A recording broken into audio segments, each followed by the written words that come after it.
Hello, I'm Christine, I'm the educator for the course. Hi there, and I'm Jennifer Davidson. I'm the Executive Director of the Institute for Inspiring Children's Futures, based here at the University of Strathclyde in Glasgow, Scotland. And we're delighted to have you join us today.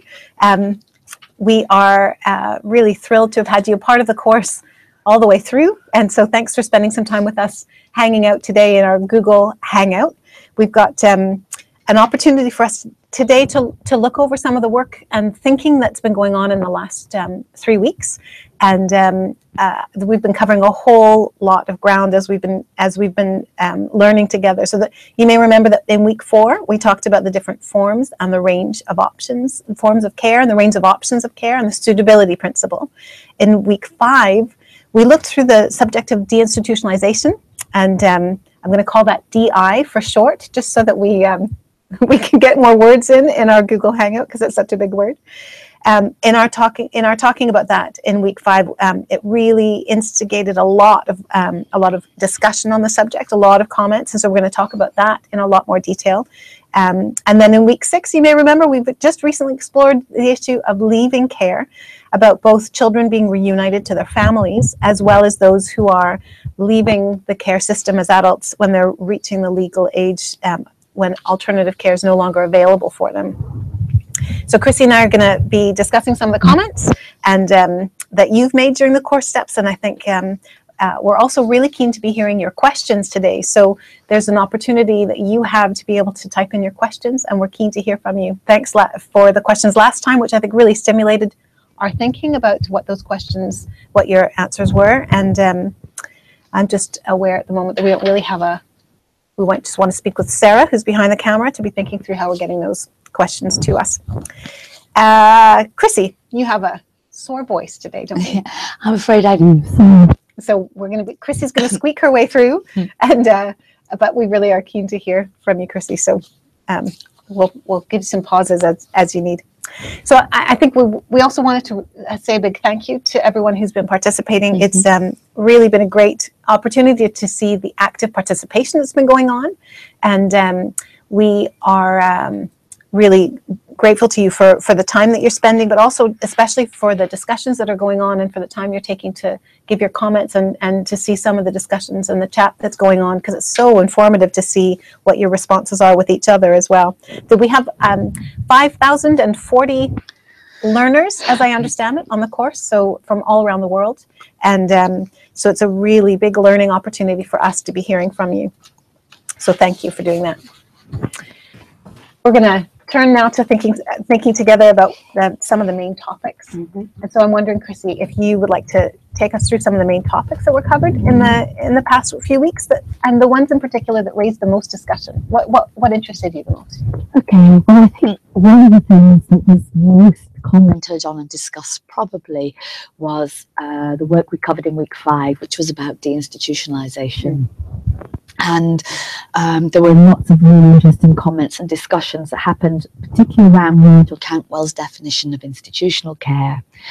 And what was really interesting there is that, unlike the other 2 polls we've had, where nearly all the people on the course agreed with each other, in the poll where we asked you whether you agreed with Nigel's definition of the features of an institution and institutional care, actually 21% of you only partially agreed. So that was really interesting. And that's a really different kind of number, isn't it, from the other kinds of polls we've been doing? So why do you think that is, that it was so low? What did people say about that? Yeah, I think one of the things that came up from most of you who said, okay, really partially agreed, was because you felt that some of those features weren't just relevant to institutional care, but actually, some of the things such as poor care, lack of good outcomes, feelings of isolation might actually come from other forms of care. Right, and we absolutely recognise that. We do realise that some of these things are not just only happening in institutional care. They could be in foster care, it could be in other forms of residential care.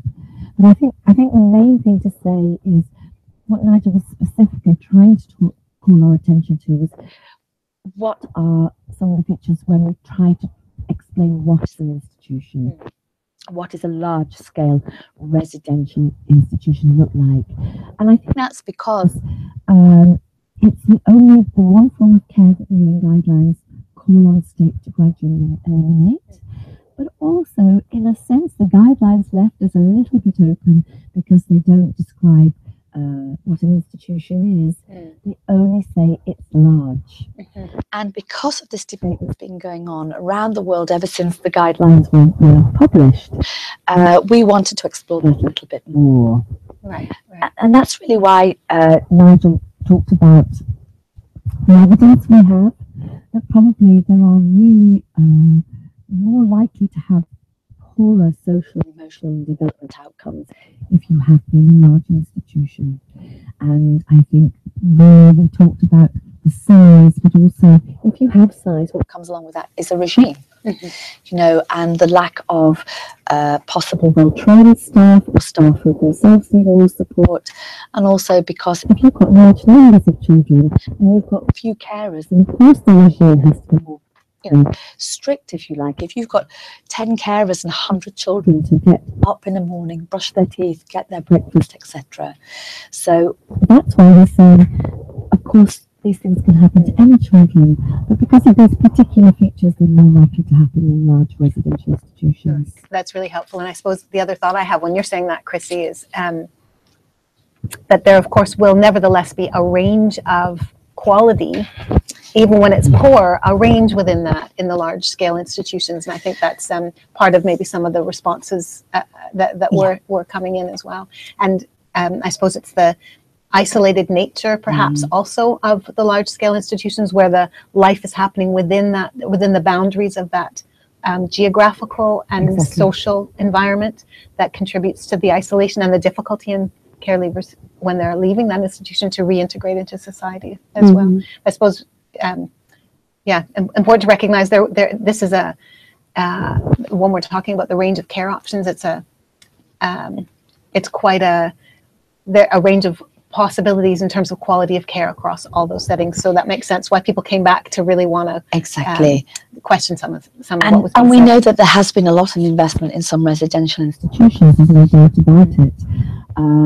But also quality in large residential institutions, and I think we're going to talk about this later, has been a push factor as well.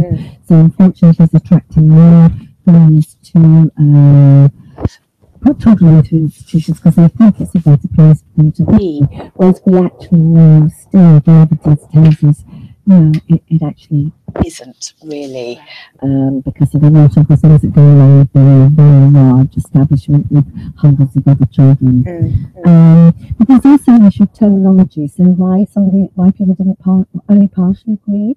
So for instance, Wissam Kotate from Lebanon, he partially agreed with Nigel, but he also said two interesting things. One, he said he would like to add what he called a subjective indicator. So he thinks it's very interesting and important about the quality of care and the features of an institution. But also he talked about terminology, and he said this could trap us in the sense that if we use the word institution, does this also mean, the word orphanages or shelter or residential care per se? So I think that's why Nigel said it's size, but all these other features can come along with size. Right. And indeed, Yasmin El Hagri from Egypt, thank you for your comment. If you're listening, you also talked about, this is the first time you'd heard the word deinstitutionalization. So that's also, again, it's about terminology and what we say and how we talk about certain things. But she also said in Egypt, yes, they refer to those orphanages, institutions and names orphanages. So people have to make that connection. But she said, after listening to Mr. Nigel's insight and well-explained video, I can now make sense and I have a better understanding of what the word deinstitutionalization means. So that's great. But she also told us of the setting that she'd worked in, where indeed there were up to 300 children in that residential setting. And she's described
So Linda Brunner from Thailand, she also agreed with Nigel's ideas of features of an institution. And she was very particularly interested in how he described the difference and how we've discussed over the last few weeks the difference between institutional care and residential care. But she also talked about military precision. She talked about, I think you've got an arm maybe in the camera there. She talked about how that has to be the case when you have 40 to 100 children who have to be all fed, cleaned, sent to school, put to bed in the least chaotic manner. But she also brought this issue up about isolation and how they are often separated from their own community behind walls.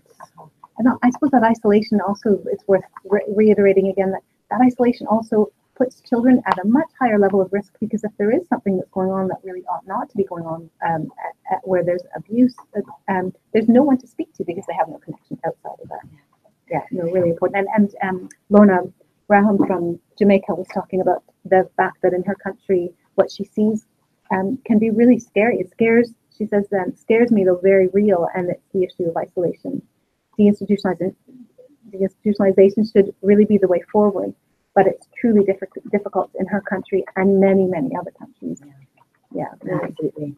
So Jennifer, there you just touched there on the difference between institutional care and more residential care. Yeah. This is something a lot of people have asked us to clarify again a little bit. And are we saying the elimination of all residential care? Really good question. And actually, I think another example of where language can be complicated. So I think we, in English, we are often saying the word institution and using the word residential care for institutions. It's really important that we have an opportunity to define this here and that you're understanding what's being said. Can I direct you to the document, the implementation handbook for the UN guidelines called Moving Forward, which you'll have seen elsewhere, and that has a really clear explanation of how we want to differentiate between those things. So I was speaking earlier about a range of quality of care, but also I want to bring in this understanding of a range of the way in which care might be delivered when it's in a group care setting. So I'm going to come back to thinking about the family for a moment, because I don't want to start from the idea of institutions. I want to start from the idea of family. So we have talked about suitable care in the context of family-based, where a child is in a family and is brought into possibly a family that they don't know, but are cared for in that context while their family is unable to care for them. We would call that, in some places, we call that foster care. That's a care that's based in a family that exists already.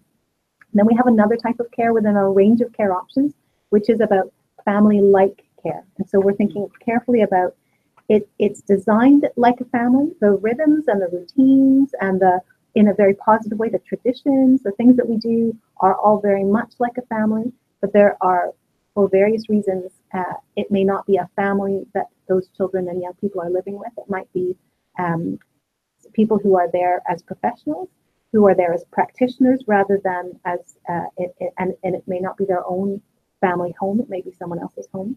And in that context, it may be unrelated children who are together, and we're talking about small group homes or small children's homes that of say 6 to 8 children, not the environment I just described, but 30 children or 100 children. We're talking about a small environment where there can be individualized care and attention and relationships that are positive being built for those children in those environments. And so those kinds of small group care where it's not isolated, it's not fulfilling any of the other criteria that Nigel Cantwell was speaking about, those are about institutions. Those are really what we're saying within the range of care options can be an option of suitable care and can fulfill suitability and the suitability principle. But having said that, we also want to just be really careful to understand that in all of suitability, the suitability principle, can I reinforce again what we've been hearing in the course, which is that suitable care needs to be matched to the child's individual needs. And so if we have, right now I'm talking about the settings, but actually we need to be understanding the settings as they respond to the child's needs. And so you might have a good care setting that is a family-based setting, which is foster care. You might have a good care setting, which is family-like in a small group home. But if you've got the wrong children in those environments, those will not meet their needs. And so in that respect, we still haven't met the suitability principle. And so I think what we want to make sure that we do, and when we're talking about institutions, is that we're understanding this is a much bigger size. It's and it's got all the criteria that we were just speaking about as well in terms of being isolated.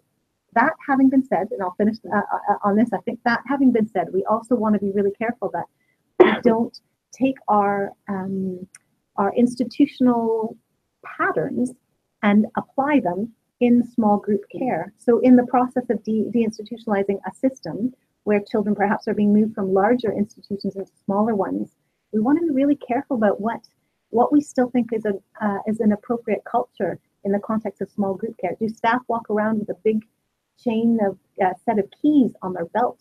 Because that's not what you do in a family. So why are we doing that even in a small group care setting? Do we have an office? Why do we have an office? Because in a family base, you wouldn't have an office. So I think we just want to come back to the questions, and we start from the idea of family-based and apply that to a family-like setting. And in that respect, it's a part of a continuum of care options for the right children. So Jennifer, for instance, could we give people an example, for instance, of, you know, some young people for whom small group homes might be actually much better for them than foster care if it suits their needs? Absolutely. So I think what we hear from young people themselves in the research that we've done is that for some young people who are unable to live with their family, it's very difficult for them to adapt into the patterns and relationships of another family. Sometimes they'll say that it feels that they are betraying their family of origin, their birth family, with whom they want to maintain a relationship. For others, sometimes the intensity of the relationships in a family are too much and they're unable to engage at that level. And so having a little bit more distance with a few more peers is more effective for them. And so there are different children and young people's needs who are better met in group care than in family-based care. I will say, for the most part, developmentally, we'd be looking, depending on what the child's needs are. And I know there will always be exceptions, but for the most part, the peer group is so important for young people. And in developmental theory, we understand that as young people are growing, that's developmentally appropriate for them to be engaging with their peers in a peer setting. And so what we see is it's more likely that a young person rather than a child, so a teenager rather than a young child, would be finding that environment of a small group care as being suitable. And in my experience traveling around the world, I am seeing really good examples of this happening now. And, you know, organisations are more understanding that they're purchasing or renting houses in an ordinary street, in an ordinary village or a town. The children interact with other children in the street, they play out in the street, they go off to school with other children. And so they're having a much more interaction with their peers and with the community at large, which is really important. Yeah. I might just also say that there may be, I know we'll come on to talking about children with disabilities.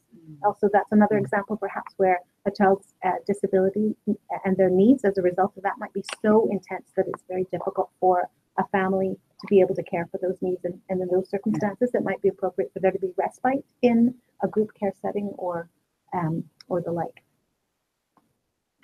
I know Derek Manson-Smith from Scotland was speaking about or was commenting on the difference, and he was commenting about our circumstances here in Scotland, where there are some large, what we would call in Scotland, residential schools, which were like boarding schools, that they still remain, but in the process of change, they've really been reduced in size in terms of numbers of children who attend, and where those children are placed in units that are able, in smaller groupings that are able to meet children's needs. And I think, again, our question for us that we need to keep coming back to is this question of how are transitions supported for those children? Are they isolated and not a part of their community? And if that's the case, then I think we continually need to challenge ourselves throughout the world, whether it's Scotland or another country that may be relying even more than we do on institutions. So, Chrissy, there was a great interview with Gary Patterson interviewing Nigel Cantwell about the reasons institutions still exist. So if we know all this stuff that's not so good for children, there's much better options. Why do they still exist? Can you maybe just take us through a snapshot of why that is? Yeah, I think there's a number of reasons. for instance, we just conducted some research as Celsus, the University of Strathclyde, with partner organisations which was sponsored by the European Commission, to look at childcare reform across the world.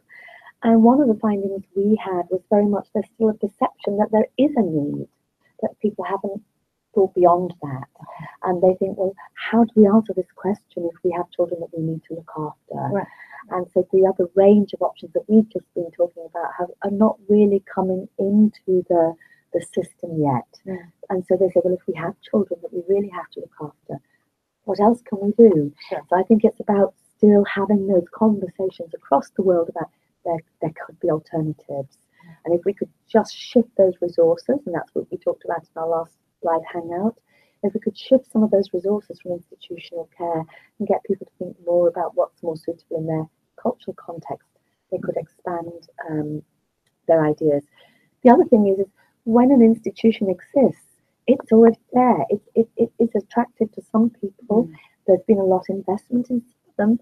Some parents genuinely feel my child would be much better off if I could give them a better education, more food to eat, better clothing, a good career if I place my child in an institution. So it's about advocacy, awareness raising. Why would a parent think that, Chrissy? I think there's a number of reasons. I think, unfortunately, there is, in some countries, a lot of persuading parents. The parents are told they're bad parents if they're poor parents.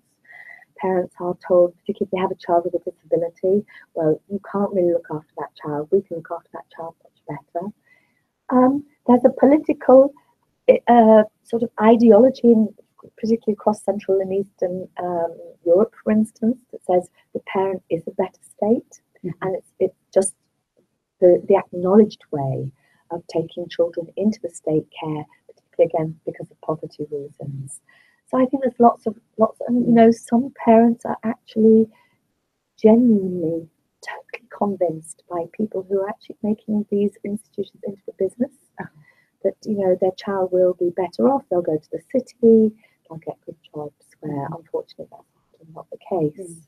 And so if there were more, if we were to think way back to the beginning of our learning together, to the necessity principle, I'm hearing you say that some of the reasons why parents might feel that that's a possible option is because their needs to raise their children in their community aren't fulfilled. Yeah, I mean, I think even if we saw in Asha and Lan's story, I mean, Asha and Lan's father in particular was very concerned that he couldn't care for his children. Yeah. He was torn. He loved his children, but he was worried he wasn't going to be able to feed them. He wouldn't be able to get them medicine. He wouldn't be able to take them to school. And I know a lot of you said, well, why did he give up so easily? And I think he was very torn as to what was the best thing for his children. And they realized very quickly that what happened wasn't the best thing. But that happens when social workers come along, or other professionals who have a lot of authority and say, this is what we're going to do, this is what's going to happen. And so then the system takes over, really. Yeah. But I think there was some other reasons. There is either lack of regulations, or the ability or the will of the governments to enforce regulations that actually looks at deinstitutionalization and looks at the practice that is actually happening and the care that's being provided. So that's around maybe lack, again, knowledge, awareness, but also resources. Sure. Yeah. And then also I think there's feeling so Eve Modeste Alassani, beautiful name, from Benin, said, I fully agree with Nigel, but to avoid institutionalization, donations need to be reorientated towards prevention. And a lot of you commented, not just in the last few weeks, but throughout the whole course, about the influence of donors. And indeed, we're also getting a lot of research to say that it's really, there has to be work on donor education, raising awareness of donors, and not necessarily the larger governmental donors, but particularly smaller donors, individual givers, friends of, people who go and volunteer in orphanages, people who are faith-based organisations who are very, geographically removed from actually what their money is going to, and don't really understand that there might be another way of funding care, and particularly prevention of children coming into care. But also, I just visited Nepal, and there one of the organisers of a residential institution said to me, "We would like to change our practice. We realise that we're not doing the best we can, but actually our donors won't change the way they give us money." So I think donor giving and really raising awareness with some forms of donors as to where their money is going, and the fact that they are perpetuating the system is very, very important. And this is something that you know, Jessica, sorry, I don't know how to pronounce your second name, Jessica, but Jessica Drasiru talked about institutions across Africa and how Western countries are sending money and people are being targeted through churches or other means. And they're convinced that there is a need for their support and that they're doing good things, genuinely really care. But actually, if they come to Africa, they'll see that actually the pictures they're being shown, that the pictures that they rely on are not the reality. And in fact, these children are not destitute or shouldn't be, be taken from their families, really. Mm-hmm. And I remember at the last Google Hangout, we were speaking about this very subject and talking about how carefully we needed to share this message, because we don't want the funding not to come in. We want to suggest that there are better ways in which they could perpetuate a better system. And it's a tricky message to get across because it's so nuanced. Exactly. Antonina Comezon from Moldova also raised another important question, and that is the resistance of staff in residential institutions. And it is very, very important that we don't ignore the fact that residential staff have concerns. They have worries, of course. They have their own families to feed and look after. Very often it could be the only source of income in that village when they're in particularly remote areas. And it's very important that we remember to inform staff, to make them part of the deinstitutionalisation process, to make sure that they're fully informed and that we invest in their futures as well, because then we can really tackle that resistance to change. And I would add that if we can engage staff in the change, it can also reassure them that where those children are going will be better for them. Exactly. And we need to be really careful about those messages, because it may really risk reinforcing a sense of undervaluing those staff when they're doing many of them are really doing just the very best they possibly can in those circumstances. Yeah. But just to go back to the donor as well and the push-pull factor, Amanda Senga from Cambodia told us that despite the political will of the government, and I know they're doing a lot of work there to tackle this, the number of institutions is actually still rising. And we know that's happening in other countries as well, places like Afghanistan, for instance, China. But she said those institutions are privately managed and they're entirely financed by foreign donors. And that then takes it out of the hands of the government very often. And they find it very hard to regulate then because they're private businesses. And she said, in fact, orphanages have become a business model that many people are taking advantage of. So that's a real concern. And I think we also, as she has examples of governments who want money spent on childcare reform, but they are also finding it difficult to speak to private companies and businesses that are setting up institutions. But we have positive examples. That's really important. And Eli Soriano from Honduras wrote, some non-profit organizations are taking a pro-anti-institutional attitude, and they're in the process of changing their models. And they're aiming at primary and secondary prevention. And I think that's really great news. And indeed, the donors themselves those who understand the complexity of this, have a great opportunity to themselves be sharing with other donors that donor organizations, the importance of this. They're a powerful ally. Exactly. So, Chrissy, we don't want institutions.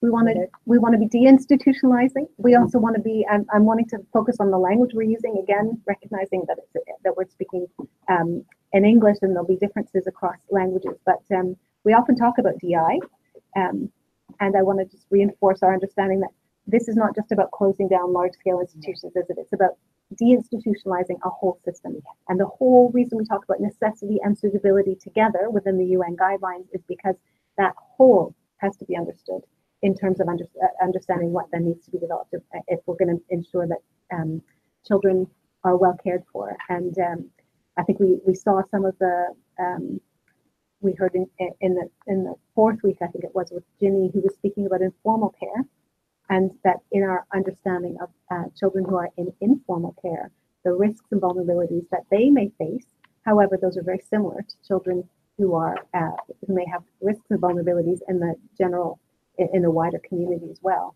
Ginny's comment at the very end of her her input was saying that the importance of having a strong child protection system that would help to reinforce the protections that are needed for children, and that alongside a really connected childcare system is what we need to be doing. And so when we talk about deinstitutionalizing, can we just remember we're talking about deinstitutionalizing a system, and that includes a really integrated child protection and child care system. That those are not removed things, they're not things that are happening in parallel, decisions and activities, but these are integrated together so that necessity and suitability are connected well. So if we're going to be deinstitutionalizing a system, Chrissy, in our we have about maybe 10 minutes roughly left. Do you want to talk through what those things are? Yeah, just very quickly. And there are a lot of things you've already mentioned and we talked about already. But obviously, legislation is very important. Without legislation, frontline workers don't have the mandate. I remember once being with a social worker in Bethlehem, and we went to visit a family. And after we left that family, she said to me, "Chrissy, I know you think I should have done something differently." She said, "But there isn't a legal mandate for me to do it, and so I can't." So the legal mandate is very important. But we see lots of work has been done around the world on legislation and policy in the last 10 years. So that's great.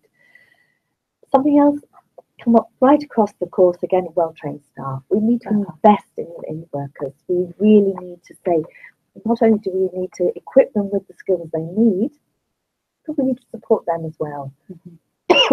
Excuse me. We need to change attitude. This needs to be a community of thought, or everybody that's involved around a child needs to understand why it's important to have family care, if possible. Sorry about that. But Jennifer, I'm going to ask you a question though, because the other issue is data. Why do you think that's important? Yeah. So I think that's such a fundamental question. And even as you're speaking about a legal mandate, I think we really want to be thinking carefully about what goes into making decisions about legal mandates, what goes into decisions about the motivation and the political will behind wanting to make changes happen to deinstitutionalize a system. And all of you really seem to love Vladimir's presentation about data, and the comments really agreed about the importance of data. And it's undoubtedly true that there is a woeful lack of accurate data globally on children in alternative care, undoubtedly. And I think what I'd like to also comment on is about the importance of not just any data, but meaningful data, data that we can use that actually informs our understanding of children and what needs to be done next for them in the context of responding to their needs. There's a tool, a measuring tool, if you will, that is an online measuring tool that has been developed based with a whole range of partners. We've been at Celsus very integral in the development of that tool, and it's just right on the edge of being launched. And so there's a link that is not yet live, but will become live very soon. So we're going to suggest that you will keep checking in with the Better Care Network for further announcements about this tracking tool, which is called Tracking Progress. And it's a tracking tool for states to determine the extent to which implementation of the UN guidelines has happened and to determine the next priorities. It's a great multi-agency tool that's a very in-depth, very rigorous approach to understanding the circumstances of children in your country context. I might just pause. So I think we know that data is really important for motivation. It's important for good decision making at an individual level, which is why we have to make really good assessments with families and children. But good data and information is important to assess a whole system and make decisions about the system as well. And also to determine the extent to which progress has been made and where we need to go next. And without data, we can do none of that. And we're really working in the dark, which is completely in contrast to the rights of children to adequate care. I'm jumping now, I think. I wonder if it might be useful to ask Sarah if there's any input from globally, or no? Okay, so we're going to move on, and we know the political will is really important. Exactly. We talked about that. Did you want to touch on any of that, Chrissy? No, but I think what I'd just like to jump to, if we may, we don't want to miss out again that discussion about transitioning out of care and unification.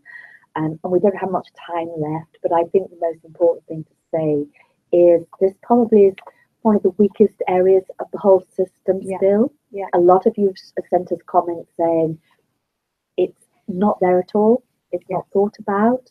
Once a child goes back to their family, or they leave care because they're aging out of care, that's where we really need to build a lot more effort and put a lot more thought and resources, because it's either ad hoc, it's sometimes very reliant on non-governmental organizations, but it's not really systematic. Yeah, and so when we're talking about reunification with families, we're talking about, in the context of leaving care, we would be talking about possibly children going back into their families long before they've reached the age when they can't access care, but also looking at transitions when they have reached the age of leaving care. And I think the issue there about leaving care that I'd like to highlight is, in a sense, of Jennifer and I were talking about this earlier today, it's a very unnatural process to say you leave care.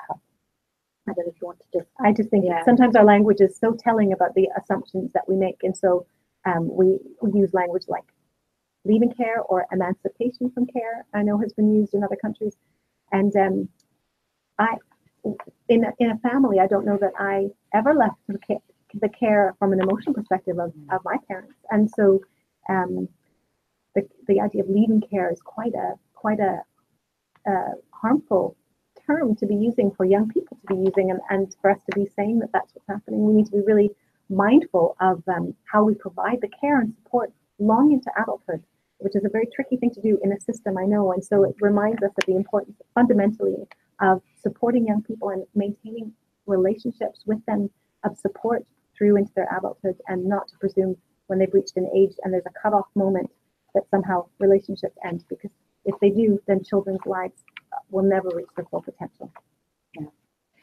Just a quick question then, Jennifer. Did people enjoy Asha and Lan's story? That was great. Did you not love the end of the story? How good was that, actually? We were all, I think, very, very relieved that the family was reunited. I think it was, some people were really upset that it happened in the first place.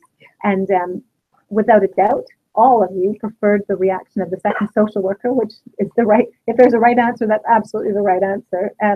We all welcomed the new social worker, and in particular her attitude that was very different from the first one.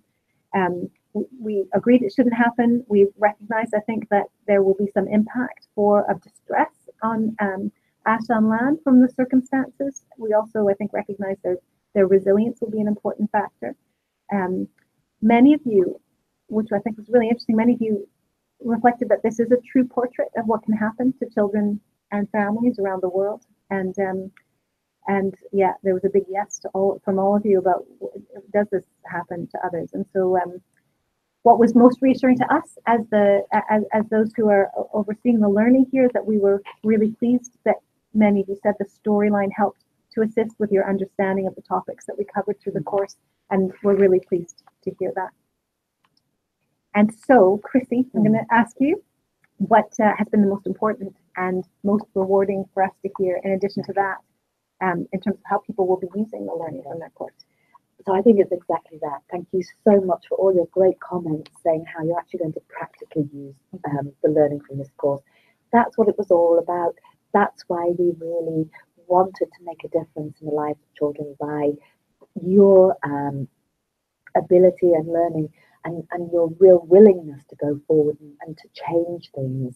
Maybe this is some things you already knew, but I mean, this is things you're all talking about sharing.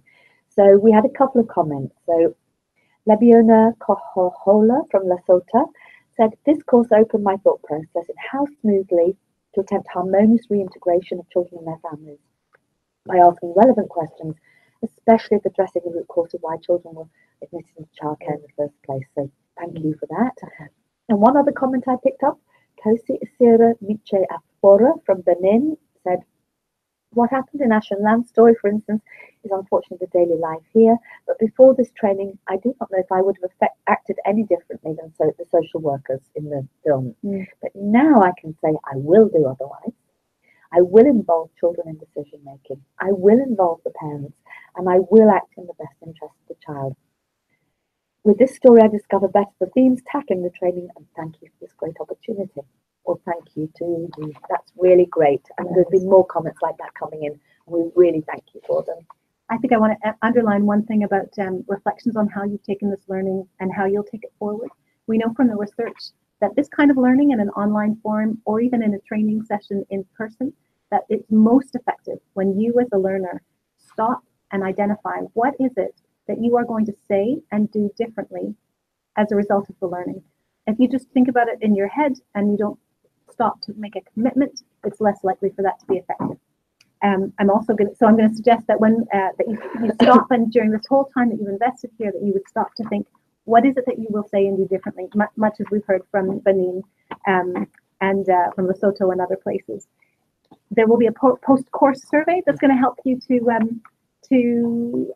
think through some of the results. Is going to really help us to understand what was beneficial about the course and what could be improved. And of course, we're all on a journey of learning and improvement, so we're keen to hear your comments. And in that post-course survey, can I really encourage you, if no other time, to stop and consider what would you say and do differently, and make that commitment to yourself and to your colleagues, and speak about that in terms of what you want to be changing. So that's it. That's it. This is the end of our course. This is a sort of tail end of just finishing up. So we'd like to add a really big personal thank you to everybody who's made this course possible. In particular, we'd like to, there's a list of people, but we'd like to thank our special advisor, Nigel Cantwell, who's done a lot of the work with us to write this course. We'd particularly like to thank the course technologist, Sarah Hume-Anthony. She's sitting behind the camera, you can't see her, but she has been absolutely fantastic and made all of this really come together. Yeah. Our donors and the working group that really imagined and raised the money and guided us through the making of this course. And so that's the Better Care Network, Open Homes for Children, the International Federation of Social Workers, International Federation of Education Communities, RELAF in Latin America, Save the Children, SOS Children's Villages International, and a really big thank you to Mia Danbuck at International Social Services. Can I just say, as Chrissy's copy, just to underline, thanks for the integrated working of this working group and in helping this happen. And also, I really want to underline how important Mia's contribution has been as such a fantastic team player in pulling us all together, and a real visionary. I'd like to thank the Oak Foundation in particular, because they were one of our major donors, and all the course team here at the University of Strathclyde who put in hours of camera work and dedication and filming and things. Our guest speakers from around the world, how amazing, how grateful we are. They gave up their time, they shared their knowledge, imparted information to us, and I think they've really brought the course alive, so that was brilliant. A special thanks to Save the Children International, Lumos and SOS Children's Villages International for helping us contact and bring together children's voices throughout this MOOC, which I hope has been really helpful to you, but for me very, very important. And so a massive special thank you to all the children and young people who around the world participated, filming, telling us their stories, sharing their ideas with us. That's been absolutely fantastic, so thank you. And I'm going to add to the thank you to recognize staff at CELSIS, specifically within the University of Strathclyde, how supportive they've been in terms of pulling out all the stops to get this to work. And not least, can I just say thank you to Chrissy, who's now going to be embarrassed because she's sitting right next to me, but if not for Chrissy's absolute commitment to this, we would not be sitting here, and we would not be knowing all the additional things that you know from the result of the MOOC. So thank you to Chrissy very much. I think I'd like to just finish by two things. One is to say that if you've enjoyed this learning, then there's more learning that will be available through other opportunities here at the university that we're connected in with. The online Masters of Child and Youth Studies is one example of how we might be able to do that. It would be great to have so many different countries represented. I understand there's 100 countries that are represented across this MOOC, and we really value having that perspective. So if you'd like to continue your learning, don't hesitate to be in touch with us here at Celsius and the university to look at what other courses might be available related to this field. And I want to just thank you to close. Thank you for your interest, for your energy, for your commitment, and ultimately for, I think what unites us all is a real commitment to ensuring that children have the opportunity to reach their full potential, especially children who are facing adversity. And we're all committed to making a difference. And so thank you for joining us in that sort of lifelong ambition. Thank you. Thank you. Bye.